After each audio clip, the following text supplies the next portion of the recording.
Amerika Meclisi Tashqi ishlar komitetida Uyg'urlarning kishilik huquq krizisi haqida guvohlik berish yig'ini ochildi. Yig'inda Xitoyning Sharqiy Turkistondagi bostirish harakatlari, jumladan yig'ilish lagerlari masalasi muhokama qilindi. Amerika Avam palatasi Tashqi ishlar komiteti Osiyo Tinch okean guruhining raisi Red Yuxu Xitoyning Sharqiy Turkistonda millionlagan kishini lagerlarga qamab, yuqori texnikalik bir saqchi davlat qurib chiqqanligini aybladi.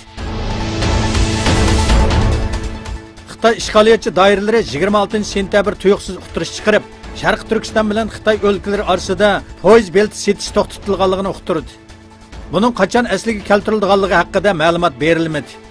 Xitoy Sharqiy Turkiston jazo lagerlari qurib, millionlagan Uyg'ur va boshqa millatlarni qonunsiz tutqun qilayotgan bir paytda Xitoyning bunda qaror chiqarishi Xitoy jazo lageridagi kishilarni Xitoyning ichki o'lkalariga yetkazyapti degan farazlarni o'ttirg'i chiqadi.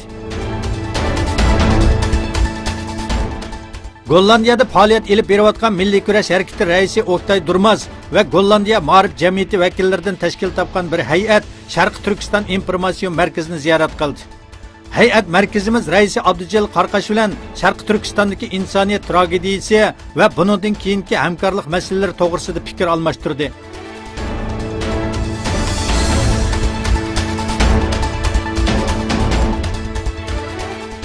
Sharqiy Turkiston madaniyat va hamkorlik jamiyati raisi Seytum Turk 20 dan ortiq davlat va 15 tashkilotdan kelgan 210 vakilning qatnashishi bilan Parijda o'tkazilgan tunji navbatlik vakillar qurultayida Sharqiy Turkiston mustaqillik harakatining qurilganligini jakoladi. Turkiya Buyuk Birlik partiyasining raisi Mustafa Dastajimo yig'inga ishtirok qildi.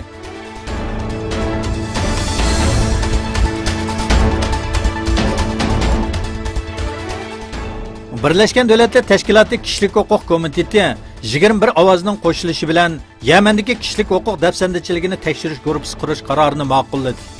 Saudiya Arabiston va Yaman bu qarorga e'tiroz bildirdi. O'tgan oy e'lon qilingan bir dokladda ittifoqdosh armiyaning Yamandagi hujumlarida kishilik huquq tajovuzchiligining mavjudligi ko'rsatilgan edi.